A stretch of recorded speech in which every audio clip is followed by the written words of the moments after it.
Dragonlance, Preludios de la Dragonlance 1. El Guardián del Unitario. Paul B. Thompson y Tanya R. Carter. Audiolibro editado por Juan Pablo Flores Montaño. Para El Amo del Calabozo 2024.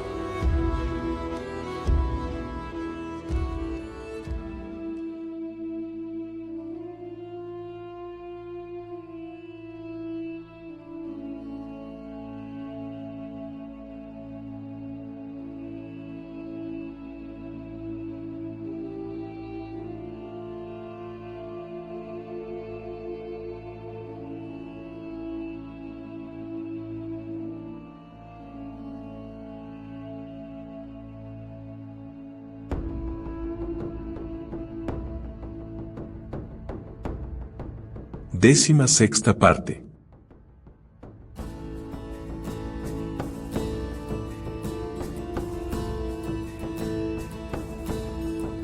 «35. La carretera a Garnet. Sturm olfateó el olor a tierra húmeda, flores, campos recién labrados. El sol le daba en los ojos. Se incorporó. Se encontraba en el puente de mando, solo. Tanto ventanas y puertas, como la mayor parte del tejado, habían desaparecido. Salió a cubierta. Argos estaba en la proa y observaba con su catalejo el paisaje que se extendía bajo sus pies. Cerca del que fuera el mástil de cola, se sentaban Kitiara, Tartajo, Remiendos y Pluvio. La mujer hablaba a toda velocidad y gesticulaba con las manos de forma exagerada. Y entonces Sturm se adelantó y cortó de un tajo el brazo del monstruo. Todos los gnomos exclamaron, «Oh», y Kitiara les describió a continuación el modo en que la extremidad se había descompuesto y hecho polvo delante de sus propios ojos. Tartajo divisó al caballero y fue a su encuentro. «Ah, Sturm. Ya te despertaste. Acabamos de enterarnos de la tremenda aventura vivida a bordo de esta carabela maldita». El hombre farfulló una frase evasiva, al tiempo que miraba a la guerrera. «¿Cómo te encuentras?», preguntó. «En plena forma. ¿Y tú?». «Descansado». «¿Cuánto tiempo he dormido?». «2 noches y un día», le informó el jefe de los gnomos. «2 noches. Y un día», añadió Remiendos. «Desperté hace solo 1 hora», aclaró Kitiara. «He dormido como si estuviera muerta, pero ahora me siento mejor de lo que me he sentido en 10 veranos». «Es que estuviste a punto de morir».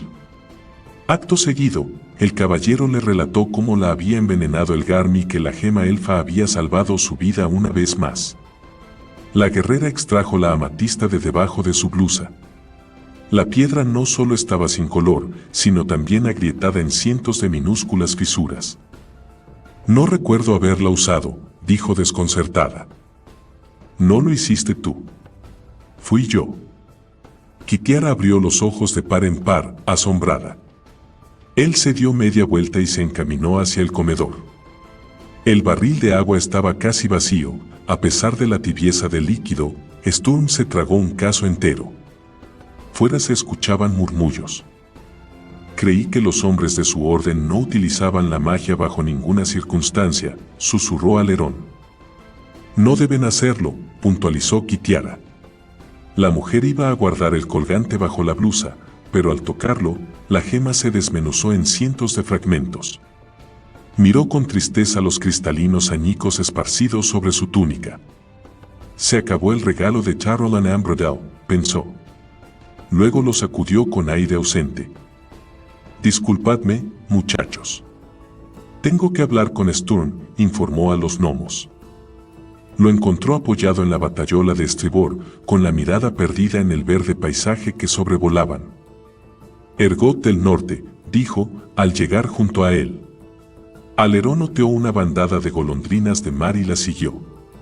Las aves los guiaron hasta la costa.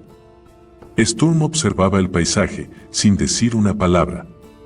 Ante el persistente silencio del caballero, Kitiara habló. Un método muy poco científico, bajo mi punto de vista. Pero Alerón argumentó que todo lo que produce un buen resultado es científico. Estoy mancillado, dijo él de manera inesperada, con voz tenue. ¿A qué te refieres? He utilizado la magia. Es algo que tenía prohibido. Jamás me convertiré en caballero. Es ridículo. En Lunitari también usaste la magia cuando tuviste las visiones, protestó ella. Fue algo impuesto, no tenía elección. En la carabela me valí del poder de la joya para sanar tu herida en un acto voluntario. Pues pienso que hiciste lo que debías. ¿Acaso te arrepientes de haberme salvado la vida? Preguntó sarcástica. Por supuesto que no. Y, sin embargo, piensas que estás mancillado. Lo estoy. Entonces, eres un necio, Stormbladder, un estúpido mojigato. ¿Crees de verdad que un montón de reglas anticuadas para la conducta de un caballero son más importantes que la vida de un compañero? ¿Más importantes que mi vida? Storm denegó con un vigoroso cabeceo. No, Kit. Hubiera dado la mía a cambio de la tuya, pero ha sido una cruel jugarreta del destino que me haya visto obligado a romper la medida. La guerrera apretó los puños, enfurecida. Cuando habló, su voz sonó tensa.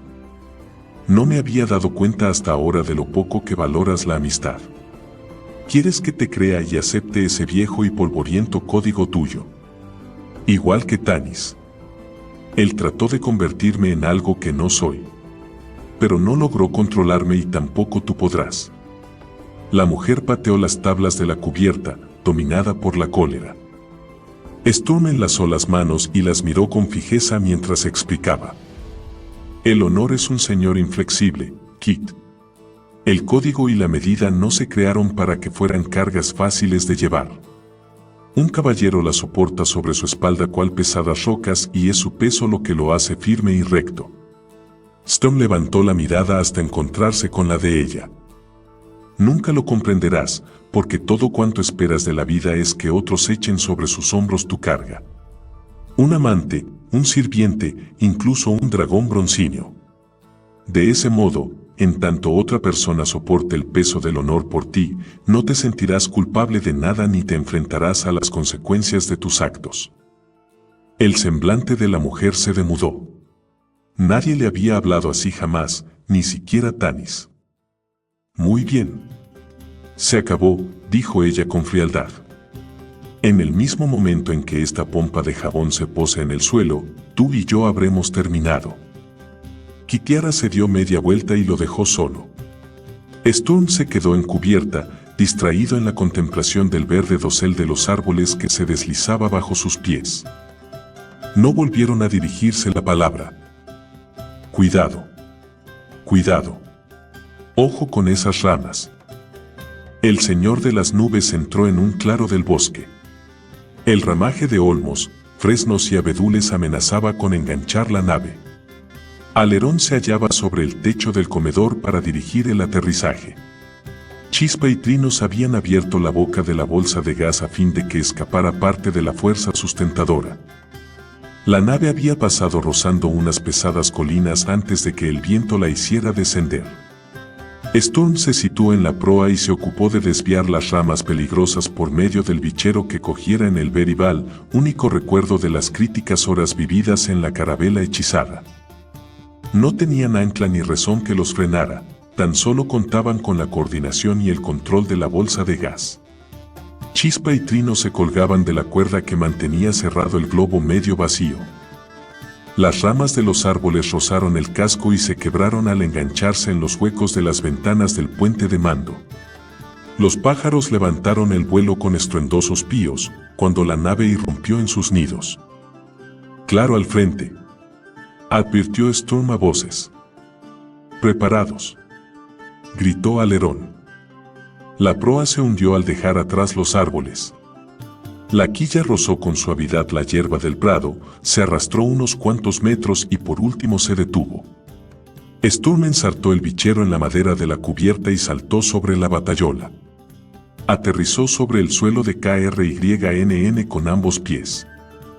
Loado sea Paladine, exclamó. Por fin tierra firme. La rampa de embarque se abrió y los 7 gnomos bajaron en tromba. Alerón inhaló hondo y se palmeó el pecho. Trinos inició un gorjeo interrogante. ¿Ya podemos abrir la bolsa?, inquirió Chispa. Sí, hemos aterrizado. Los 2 hombrecillos tiraron con fuerza de la costura zigzagueante. Una ráfaga de aire sulfuroso escapó del globo y la agotada embarcación se asentó definitiva y pesadamente sobre el terreno. Kitiara descendió por la rampa y soltó en el suelo las escasas pertenencias que le quedaban. A pesar de lo abrupto y amargo de su separación, Sturm la siguió con la mirada. La guerrera no prestó la más mínima atención a ninguno de los presentes y se mantuvo a distancia, ocupada en colgar la cantimplora del agua sobre una cadera y la mochila de cuero sobre la otra a fin de equilibrar el peso. Luego se cargó al hombro el petate. Sturm sentía la imperiosa necesidad de hablarle, de decir una palabra de reconciliación, pero la expresión desabrida de ella lo refrenó. Bueno, Alerón, ha sido un viaje largo e insólito. Nunca lo olvidaré, se despidió Kitiara. El hombrecillo estrechó la mano que le tendía. No lo habríamos logrado sin tu ayuda, respondió. La guerrera se acercó a Carcoma, Argos, Trinos y Chispa. Seguid cavilando nuevas ideas. Será la única forma de evitar que el mundo se vuelva indolente y apático, les dijo con voz amable. Luego se volvió a Bramante y a Remiendos. Adiós, muchachos. No os separéis, formáis un equipo estupendo. Por último, la mujer se dirigió a Pluvio y a Tartajo. Eres un tipo con suerte, Tartajo, dijo con voz cálida. No existen muchas personas que logren realizar el sueño de su vida de un modo tan pleno como tú. Sigue volando, viejo amigo. Espero que aún vivas muchas aventuras. Cielos. No P, parece probable. He de redactar M. Muchos informes y tendré que dar infinidad de C. Conferencias. Después de todo, la oficina nómade P. Patentes tiene que estar satisfecha de lo que hemos conseguido. Adiós, Kitiara. Fuiste una torre de F, fortaleza. El gnomo saludó con una formal inclinación de cabeza. Sí que lo fui, ¿verdad? ¿Hacia dónde encaminarás tus pasos?, inquirió el piloto. A donde me lleve el camino. La guerrera medio esbozó su sesgada sonrisa. Luego alzó la mirada al cielo y dejó que los rayos del sol, que todavía no había alcanzado su cenit, acariciaran su rostro. Sturm se mantuvo alejado del grupo.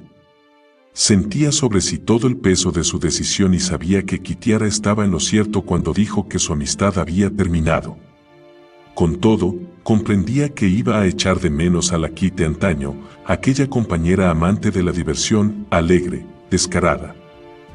Sin volverse a mirar atrás, Kitiara cruzó el soleado prado a largas zancadas y se abrió paso entre la crecida hierba. Los dorados haces del astro bruñían los oscuros rizos de la mujer.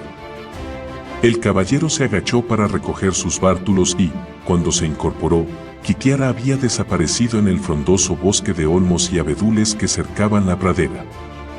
¿No vas tras ella?, le preguntó Remiendos.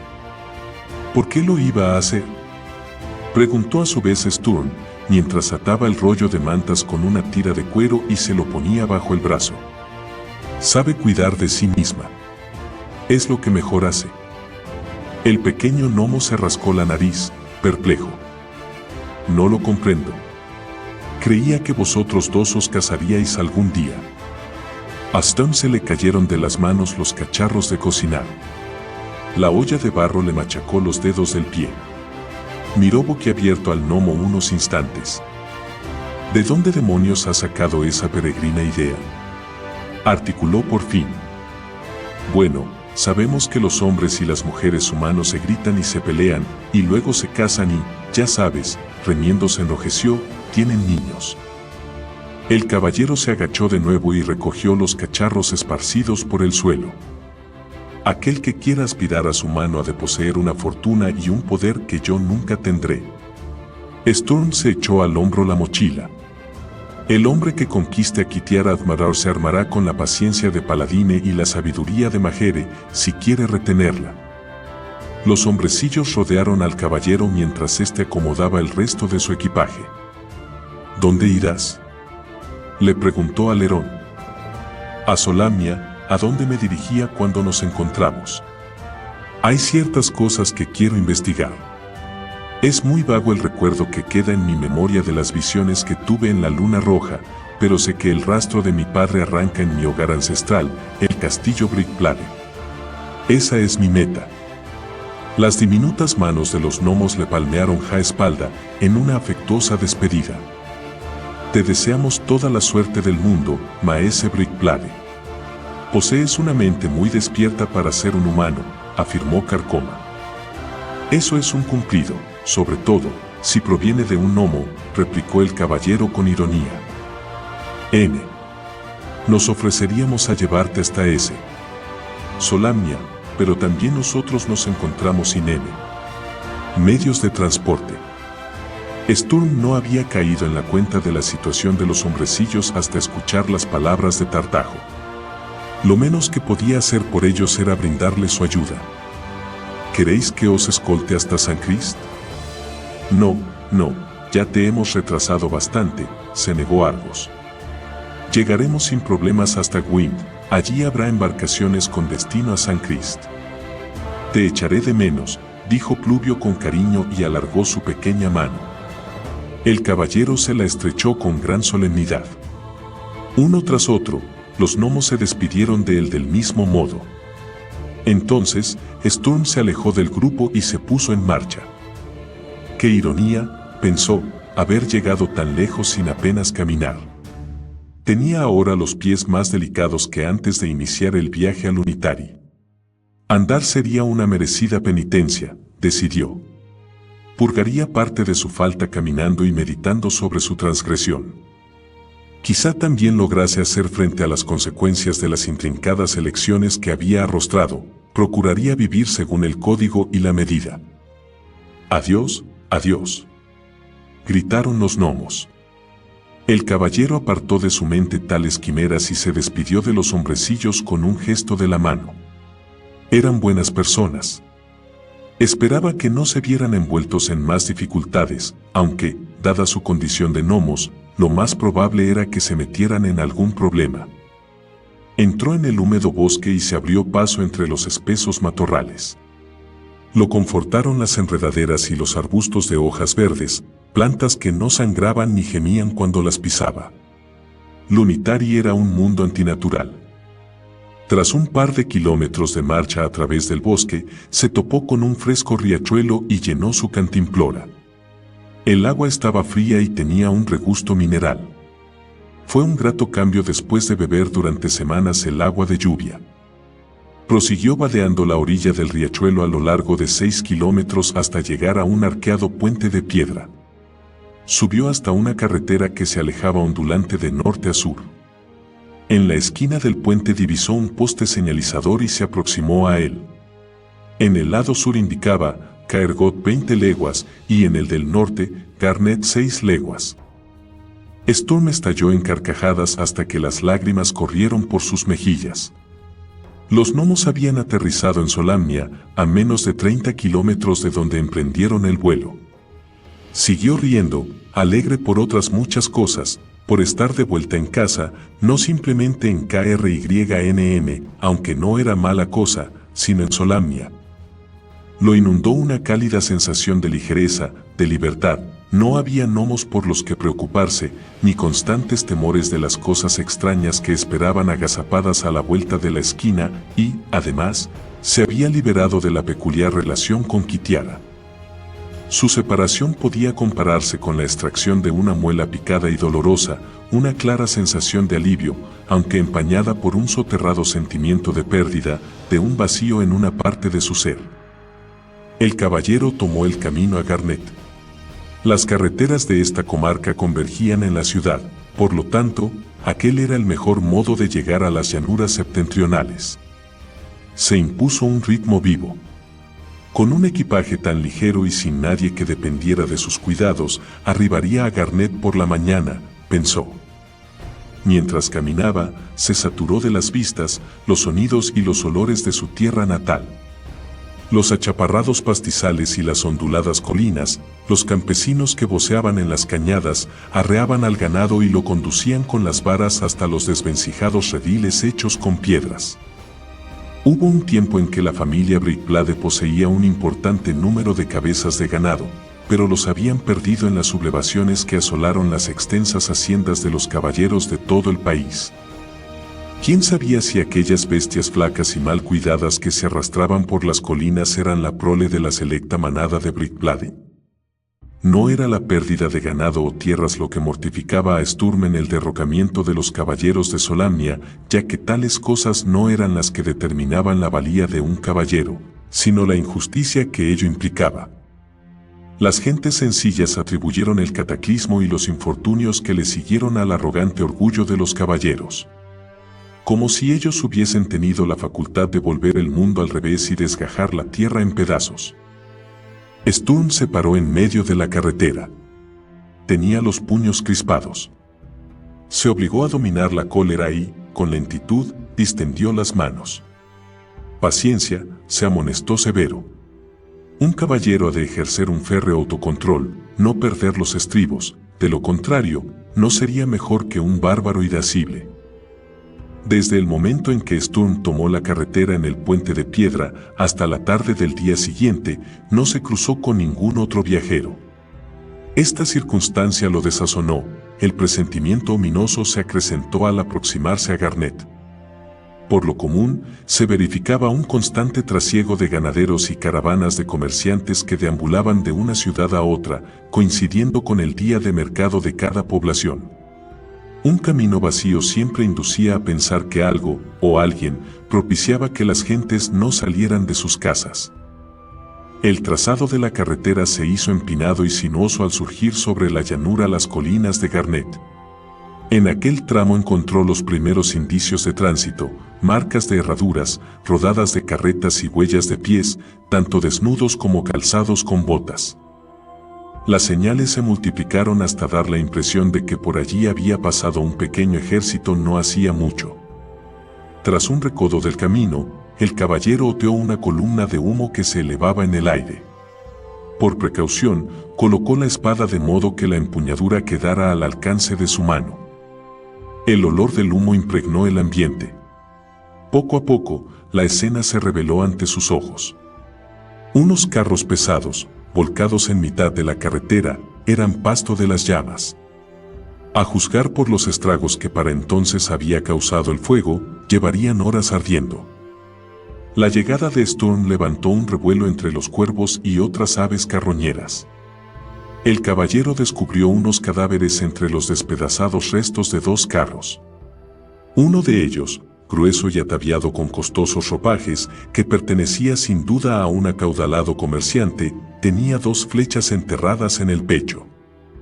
Junto a él yacía el cuerpo de un hombre más joven, con la mano aún aferrada al mango roto de una maza. El sonido de un ronco quejido hizo que Sturm se diera prisa en acercarse.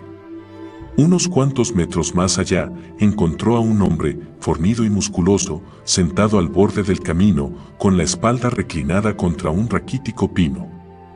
Era un guerrero. Sangraba por una docena de heridas y a sus pies yacían los cadáveres de 6 goblins. «Agua», gimió el guerrero.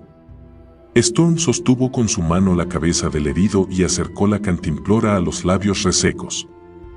«¿Qué ha ocurrido aquí?», le preguntó al guerrero, calmada ya su sed. «Bandidos. Atacaron los carros. Luchamos», un golpe de tos interrumpió al hombretón. «Eran demasiados». Sturm le examinó las heridas. No se precisaba ser un curandero para dictaminar que el hombre no tenía salvación y, por ser un guerrero, se lo dijo con llaneza. El hombretón le dio las gracias por su sinceridad y el caballero le preguntó si podía hacer algo por él. «No. Paladine os bendiga por vuestra bondad». Tras el pino se escuchó el susurro del follaje.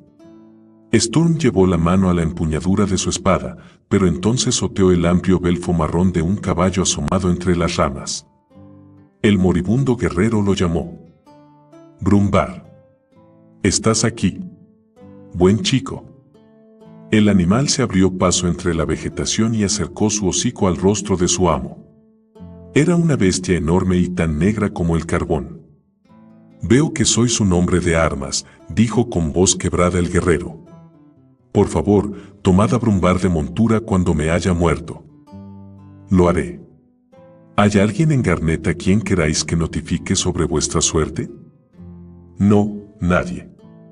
Pero no vayáis a Garnet si apreciáis en algo vuestra vida. Al hombretón se le cerraron los párpados y la cabeza se desplomó sobre su pecho. ¿Por qué decís eso? ¿Por qué no he de ir a la ciudad? Aflojadme el peto. Sturm desató los broches y apartó la coraza. Bajo la armadura, el hombre vestía una camisola acolchada, bordada a la altura de su corazón había una pequeña rosa roja. Sturm la miró con los ojos dilatados por el asombro. El moribundo era un caballero de la orden del más alto rango, la Orden de la Rosa. Solo los caballeros solámnicos de noble linaje tenían acceso a tan elevada hermandad. Las mismas fuerzas que destruyeron a los caballeros, controlan ahora Garnet, dijo el hombre entre jadeos. Sé que sois uno de los nuestros. Allí correríais un grave riesgo, esos asesinos. ¿Quién sois vos? ¿Cómo os llamáis? Inquirió apremiante Sturm, pero el caballero de la rosa ya no podía responderle. Sturm sepultó con honor al bravo caballero. El sol se había puesto hacía rato cuando dio por concluida la tarea. Después, se acercó al caballo y revisó las alforjas que colgaban de su grupa. En una de ellas había raciones de tasajo y otros alimentos secos apropiados para el viaje. La otra, curiosamente, estaba repleta de cientos de monedas, todas ellas piezas pequeñas de cobre. Sturm comprendió. El fallecido caballero viajaba de incógnito a causa del odio generalizado por la orden. Había adoptado el disfraz de un guardia de escolta cuyos servicios se contrataban por unas monedas de cobre. Nadie habría imaginado que un caballero de la Rosa llevara una vida tan humilde. Sturm dejó la carretera que iba a Garnet y eligió un sendero que se adentraba en las tierras altas, una ruta difícilmente frecuentada por comerciantes o, al menos eso esperaba, por malhechores.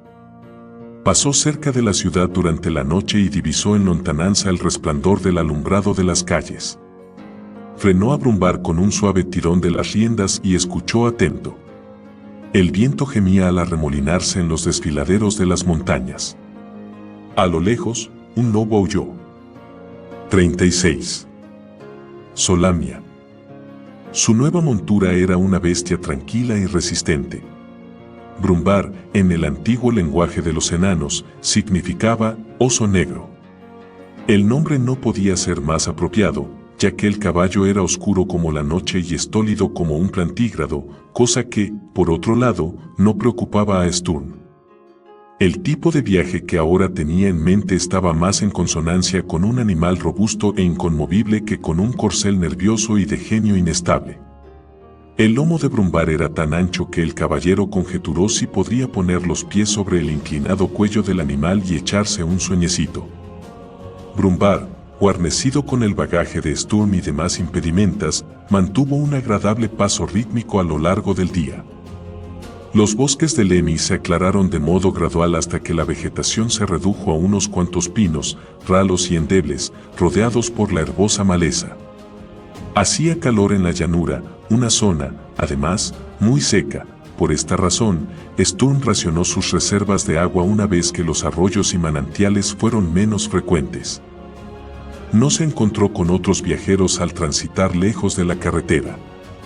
Esta apartada estribación, en el extremo meridional de la llanura solámnica, enclavada entre las montañas Garnet y los bosques de Lemis, era demasiado árida para el ganado y la agricultura. Por lógica, tampoco merodeaban los ladrones puesto que no había nada que robar. En medio de aquella soledad, Sturm meditó sobre los recientes acontecimientos. Desde que Kitiara y él abandonaran Sol hace varias semanas atrás, se había hecho patente, poco a poco, el peligro que surgía por el horizonte, allí, en todas partes. Se habían topado en ciudades portuarias con los extraños mercenarios con apariencia de lagarto, a los que llamaban draconianos. Sabía que cargamentos enteros de armas se trasladaban de un lugar a otro. Abundaban las partidas de bandidos que asolaban los caminos en los países septentrionales. Las fuerzas de la magia negra actuaban. Un grupo de goblins comandado por un hechicero humano. ¿Cuál era el nexo común de estos preocupantes sucesos? Guerra. Invasión. Magia negra. Sturmas usó a su montura con un suave taconazo en los flancos y el enorme caballo inició un trote ligero. Un acuciante tumulto de vagas sensaciones y borrosos recuerdos afloraron en la mente del caballero. El detalle de las visiones experimentadas en Lunitari se había perdido, pero permanecían las sombras difusas de las imágenes columbradas. La más pujante era que su padre seguía vivo en alguna parte. También había algo sobre el ruinoso castillo. Y la muerte, conectada, de algún modo, con el recuerdo persistente de Kitiara. «Oh, Kit. ¿Dónde estarás ahora?», pensó. El rutilante bochorno formó columnas de nubes oscuras en el cielo. A lo lejos, se percibió el zigzagueo de un relámpago, el retumbar del trueno recorrió la pradera mucho después de que la chispa eléctrica se hubiera desvanecido. El olor a lluvia incitó a Brumbar a cabalgar en dirección a la tormenta. Sturm no refrenó al animal, ya que también él estaba sediento. La turbonada parecía eludirlos. La atmósfera estaba cargada y húmeda. Los cascos de Brumbar chapotearon en las zanjas por las que corrían avenidas de agua, mas la cortina de lluvia se mantuvo alejada de ellos. Los relámpagos se cernieron sobre unos pinos situados al este y Sturm tiró de las riendas de su montura a fin de distanciarse del amenazante despliegue. Pero Brumbar tenía otras ideas y, tras soltar un sonoro resoplido, se lanzó en línea recta hacia el grupo de árboles. A los pocos instantes cayeron sobre ellos unas cuantas gotas de agua. El caballo se internó en los espaciados pinos con un trote pesado y lento. La lluvia arreció. Entonces, Sturm divisó al frente el precipitado movimiento de una oscura silueta entre los troncos de los árboles. El caballero se enjugó el agua de los ojos y escudriñó con atención. Un jinete, cubierto con una capa ondeante, cabalgaba en zigzag entre los pinos. De tanto en tanto, se percibía el pálido óvalo de su rostro, como si el desconocido personaje atisbara por encima del hombro en dirección a Sturm. ¿Puedo hablar con usted?, llamó el caballero. Un rayo se descargó a escasos metros de Sturm y abrió un cráter humeante en la hierba. El jinete no respondió a su llamada, sino que prosiguió su errática marcha entre los árboles. El caballero arreó a su montura con las riendas y Brumbar se lanzó a un galope vivo que lo aproximó al extraño. Desde aquella distancia, Sturm percibió el oscuro cabello del desconocido empapado por el aguacero y un largo bigote, símbolo inequívoco de los caballeros de Solamnia. El corcel del misterioso personaje era ligero y ágil, pero debía de cabalgar desde hacía mucho tiempo, puesto que Brumbar le ganó terreno con rapidez, y solo la casualidad de que se interpusiera un árbol entre ambos impidió que Sturm asiese la flotante capa del jinete. «Esperad», gritó. «Deteneos, quiero hablar con vos». El caballo del desconocido hizo un brusco giro a la izquierda, rodeó a Sturm y luego se detuvo a unos 30 metros. Brumbar se frenó con una sacudida. Se había levantado un fuerte viento que aventaba la lluvia en el rostro de Sturm, por lo que el caballero hizo dar media vuelta a su montura. El desconocido lo aguardaba. «Mi intención no era perseguiros», voceó Sturm, pero ni siquiera escuchó el estruendo del rayo que se descargó sobre el suelo entre él y el extraño. Tampoco lo sintió. En un momento, hablaba y al siguiente se hallaba tumbado en la cenagosa hierba, con el aguacero sobre su cara. Sentía las piernas y los brazos temblorosos, pesados como el plomo. Una oscura silueta surgió junto a él. Por un instante, Storm sintió miedo.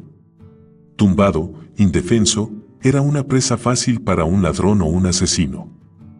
La figura del desconocido, aún montado en su caballo, se destacó, encumbrada sobre él, en contraste con el cielo grisáceo. Todo lo que Storm vio, a través de la cegadora lluvia, fue su cabello oscuro, la frente despejada y el largo bigote. La capa cubría sus hombros, anchos y poderosos. El hombre permaneció inmóvil sobre la silla de montar, en silencio, mirando con fijeza a Storm que, por fin, logró articular unas palabras. ¿Quién sois? El desconocido apartó la capa y dejó al descubierto la empuñadura de una enorme espada. Storm vislumbró la forma del puño y parte de la filigrana ornamental.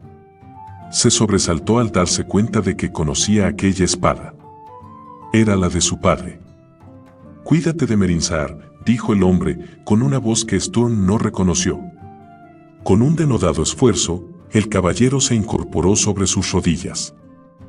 «¿Quién sois?», repitió, alargando la mano hacia el extraño, pero, donde tendría que haber asido la pierna del jinete, sus dedos solo aferraron aire.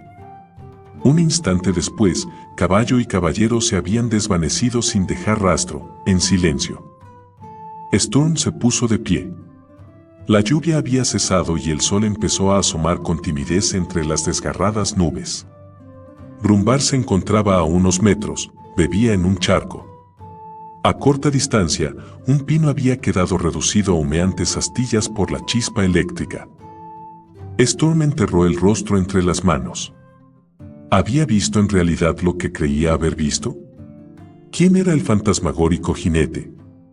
¿Quién era Merinsar? ¿Una persona? ¿Un lugar? Abatido, fatigado, montó a Brumbar. El enorme caballo se removió al sentir el peso del hombre y sus anchos cascos chapotearon en el lodo. Storm miró en derredor. Las únicas huellas impresas en el barro eran las dejadas por Brumbar. Aunque descrito como llano, el país de Solamnia no era plano en su totalidad, como lo eran, por ejemplo, las praderas de arena. Existían cordilleras y barrancas, cauces secos de riachuelos y pequeñas arboledas que se alzaban como islotes en medio de la herbosa estepa. Storm cabalgó hacia el norte, con una marcha tranquila que no requería esfuerzos innecesarios de su montura. Se alimentó con los frutos de los árboles silvestres y calmó la sed en los pozos de los ganaderos. Poco después, cabalgaba entre pequeñas manadas de ganado, atendidas y vigiladas por campesinos de aspecto rudo, armados con mazas y arcos. No lo perdieron de vista mientras pasó junto a ellos. Un jinete solitario no era un acontecimiento inusual y, con seguridad, lo tomaron por el explorador de una cuadrilla de cuatreros. Además, Storm lucía bigote y se cubría con un yelmo astado, propio de un caballero de Solamnia. Ambas cosas no contribuían, para ser exactos, a despertar la simpatía de la gente que había derrocado a la orden. A Storm, aquello le traía sin cuidado y prosiguió su marcha erguido, orgulloso, exhibiendo de forma ostensible su espada, para demostrar que se hallaba preparado para cualquier contingencia. Todas las noches, ponía especial cuidado en lustrar su yelmo, botas y espada, a fin de que relucieran.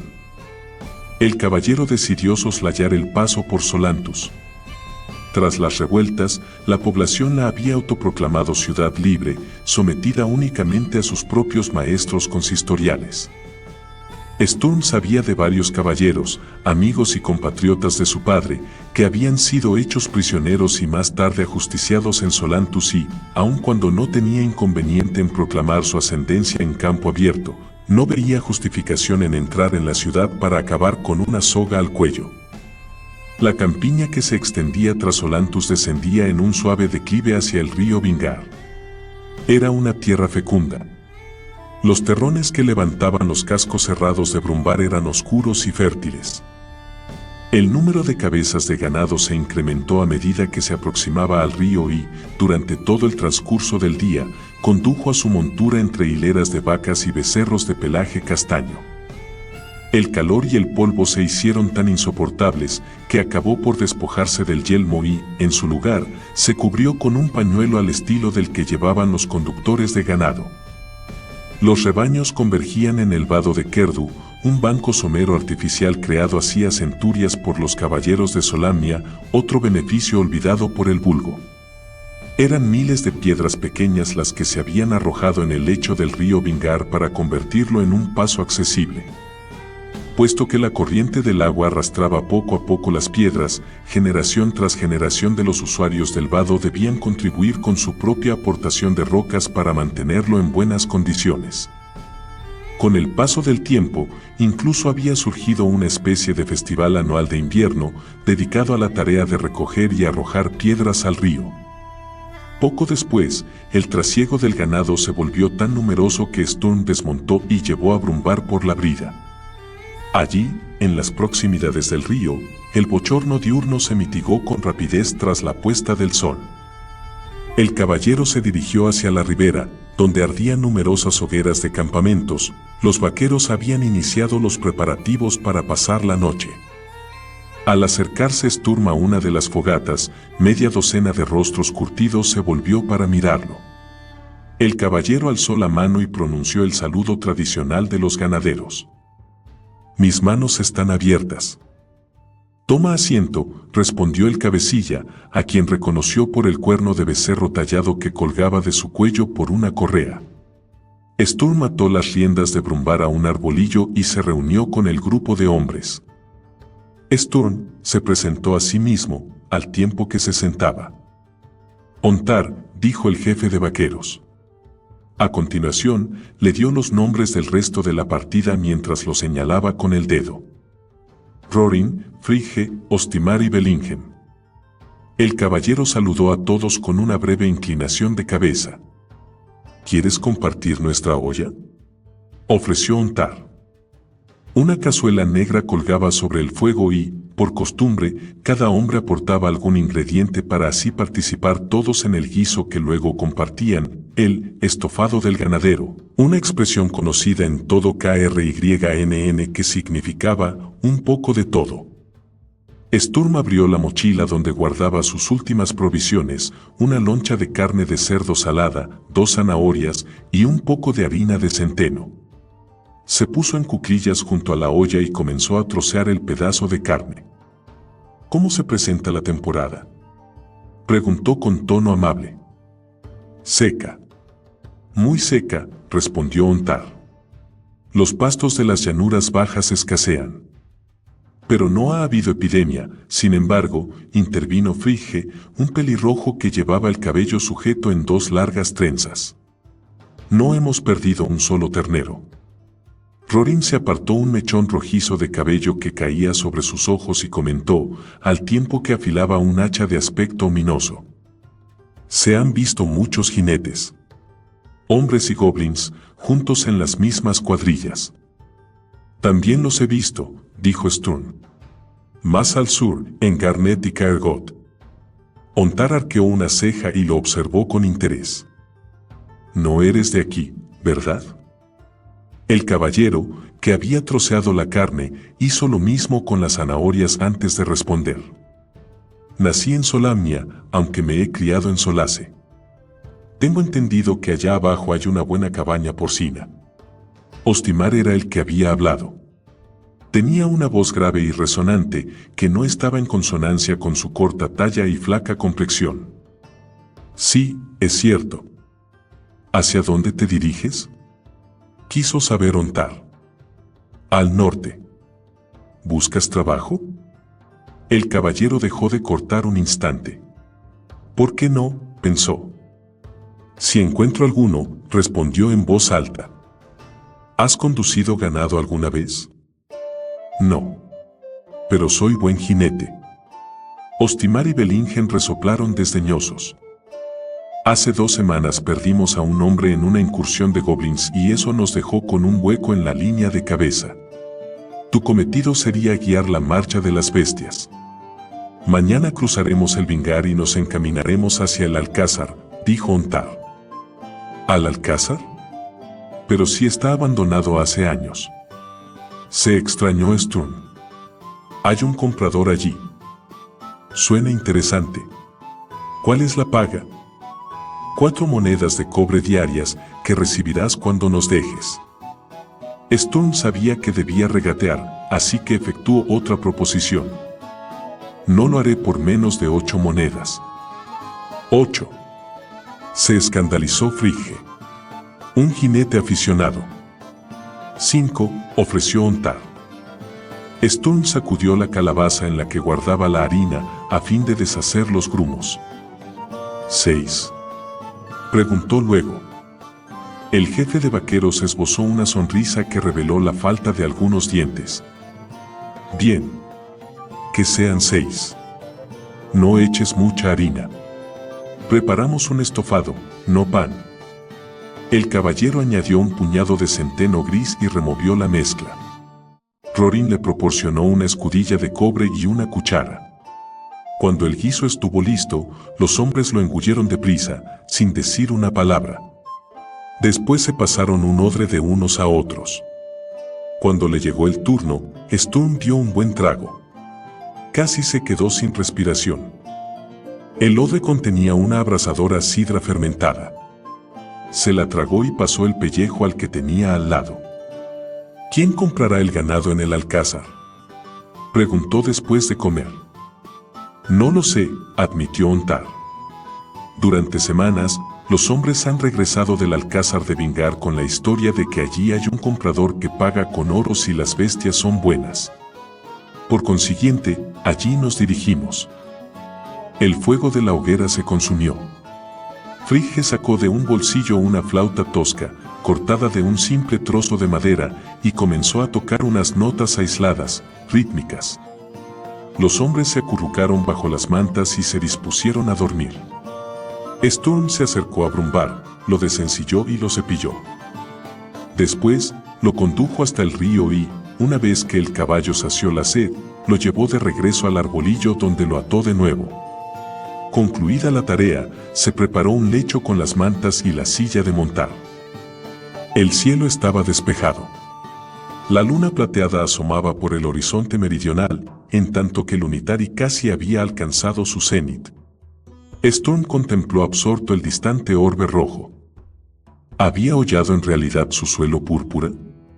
Se había enfrentado de verdad a unos hombres árbol, había contemplado, y cabalgado, unas hormigas gigantes, había liberado a un dragón parlante de un obelisco de mármol rojizo. Aquí, en KRYNN, rodeado por aquellos sencillos y abiertos vaqueros, tales recuerdos le parecían una pesadilla demencial, fantasías producidas por una fiebre delirante, que ahora se desvanecían ante las preocupaciones rutinarias de la vida. El joven caballero se quedó dormido y soñó que galopaba por Solace, perseguía a un hombre con capa que portaba la espada de su padre. No alcanzó al desconocido. Los Vallenwoods estaban bañados de un resplandor rojizo. En el aire frío resonó el eco de una risa de mujer.